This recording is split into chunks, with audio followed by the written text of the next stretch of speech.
ओम पितृदेवताभ्यो नमः। सत्य सनातन धर्म यूट्यूब चैनल पर आप सभी का स्वागत है। सोमवती अमावस्या की कथा। सोमवार के दिन पड़ने वाली अमावस्या को सोमवती अमावस्या कहा जाता है। इस दिन पितरों का पूजन किया जाता है, भगवान शिव का पूजन किया जाता है। भगवान भोलेनाथ अपने सभी भक्तों की मनोकामना पूरी करते हैं। अमावस्या के दिन सुबह जल में गंगा जल डाल के स्नान करें, भगवान कृष्ण और शिव जी का पूजन करें तथा पितरों की पूजा करें। पीपल वृक्ष के नीचे दीपक जला के परिक्रमा करें। इस दिन 108 परिक्रमा करनी चाहिए, इससे पितरों का आशीर्वाद प्राप्त होता है। साथ ही इस दिन पितरों की इस कथा का श्रवण करना चाहिए। प्राचीन समय की बात है, एक गरीब ब्राह्मण परिवार था। उस परिवार में पति पत्नी के अलावा एक पुत्री भी थी। वह पुत्री धीरे धीरे बड़ी होने लगी। उस पुत्री में समय और बढ़ती उम्र के साथ सभी स्त्रियों के गुण आने लगे। वह लड़की सुंदर, संस्कारवान एवं गुणवान थी, किंतु गरीब होने के कारण उसका विवाह नहीं हो पा रहा था। एक दिन उस ब्राह्मण के घर एक साधु महाराज पधारे। वो उस कन्या के सेवा भाव से काफ़ी प्रसन्न हुए। कन्या को लंबी आयु का आशीर्वाद देते हुए साधु ने कहा, इस कन्या के हथेली में विवाह योग्य नहीं है, यानी इसका विवाह का योग नहीं है। तब ब्राह्मण दंपत्ति ने साधु से उपाय पूछा कि कन्या ऐसा क्या करे उसके हाथ में विवाह योग बन जाए। साधु ने कुछ देर विचार करने के बाद अपनी अंतर्दृष्टि से ध्यान करके बताया, कुछ दूरी पर एक गांव में सोना नाम की धोबिन जाति की एक महिला अपने बेटे और बहू के साथ रहती है, जो बहुत ही आचार विचार और संस्कार संपन्न तथा पतिव्रता है। यदि वह कन्या उसकी सेवा करे और वह महिला अपनी मांग का सिंदूर इसकी मांग में लगा दे, शादी के समय पर, फेरों के समय पर, इसके बाद इस कन्या का विवाह हो जाएगा और वैधव्य दोष मिट जाएगा।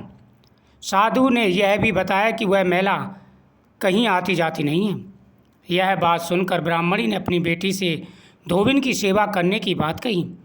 अगले दिन कन्या प्रातःकाल उठकर सोना धोबिन के घर जाकर साफ सफाई और अन्य सारे काम करके घर वापस आ जाती थी। एक दिन सोना धोबिन अपनी बहू से पूछती है कि तुम तो सुबह ही उठकर सारे काम कर लेती हो और पता भी नहीं चलता, पहले तो तुम बहुत आलस किया करती थी। बहू ने कहा, माँ जी, मैंने सोचा कि आप ही सुबह उठकर सारे काम खुद ही खत्म कर लेती हो, तो मैं देर से उठती थी। इस पर दोनों सास बहू निगरानी करने लगीं, कौन है जो सुबह ही घर का काम काज करके चला जाता है। यानी बहू ने सास से कहा कि माता जी, मैंने समझा आप सुबह काम कर लेती हैं इतनी जल्दी, और साथ ही सास ने बहू से कहा। तो एक दूसरे की बातें सुनकर के उन्होंने मन में विचार किया, हमें पता करना चाहिए कौन है जो सुबह जल्दी काम कर जाता है। ऐसा मन में विचार कर वह सास बहू उसकी निगरानी करने लगीं, जो सुबह आकर के सफाई कर जाता है।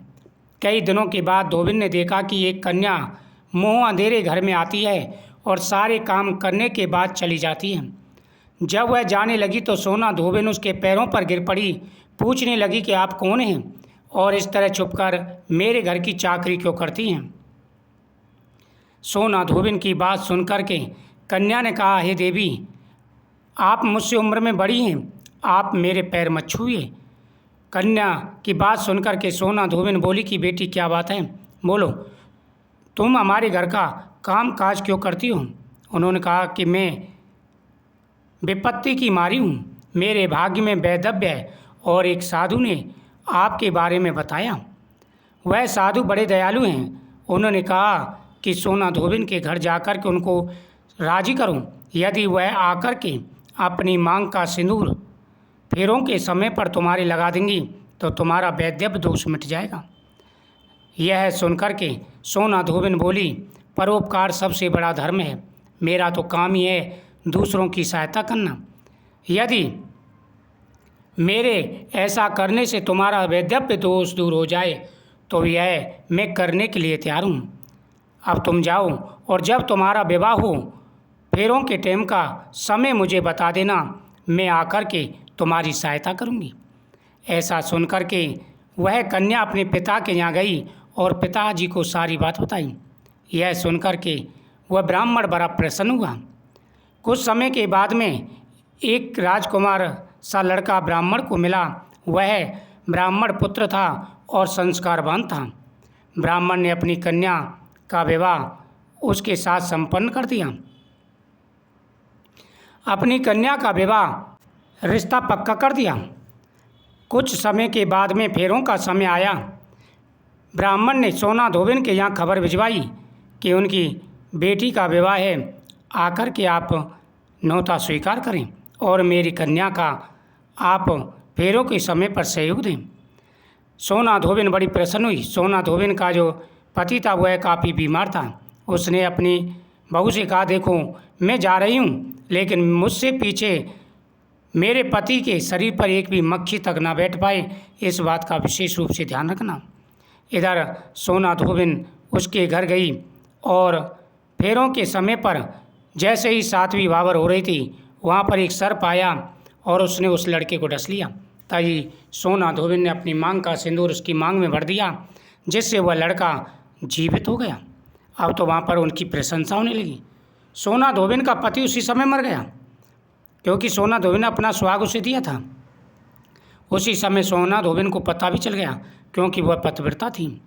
सोना धोबिन बोली कि अब मुझे चलना चाहिए। सोना धोबिन जा रही थी, रास्ते में एक पीपल का पेड़ पड़ा, क्योंकि उस दिन सोमवती अमावस्या भी थी।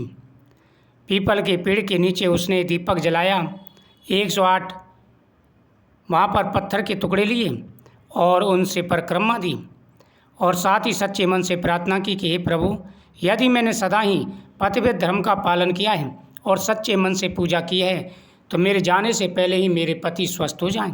मैं जब घर पहुँचूँ तो मेरे पति स्वस्थ मिलें। उस दिन सोमवती अमावस्या थी। ब्राह्मण के घर मिले हुए पुए पकवान की जगह उसने ईंट के टुकड़ों से 108 भमरी देकर 108 बार पीपल के पेड़ की परिक्रमा की और उसके बाद जल ग्रहण किया। ऐसा करते उसके पति के शरीर में प्राण वापस आ गए। इसलिए सोमवती अमावस्या के दिन शुरू से करके जो व्यक्ति हर अमावस्या के दिन भमरी देता है, उसके सुख सौभाग्य में वृद्धि होती है। पीपल के पेड़ में सभी देवताओं का वास होता है। अतः जो व्यक्ति हर अमावस्या को पीपल के पेड़ की 108 परिक्रमा करते हैं, उनकी हर मनोकामना पूरी हो जाती है। ऐसी प्रचलित परंपरा है कि पहली सोमवती अमावस्या के दिन धान, पान, हल्दी, सिंदूर और सुपारी की भमरी दी जाती है। उसके बाद की सोमवती अमावस्या को अपने सामर्थ्य के हिसाब से फल, मिठाई, सुहाग सामग्री, खाने की सामग्री इत्यादि से भमरी दी जाती हैं। इससे पितरों का आशीर्वाद प्राप्त होता है और सभी प्रकार की मनोकामनाएं पूरी हो जाती हैं। ओम पितृदेवताभ्यो नमः।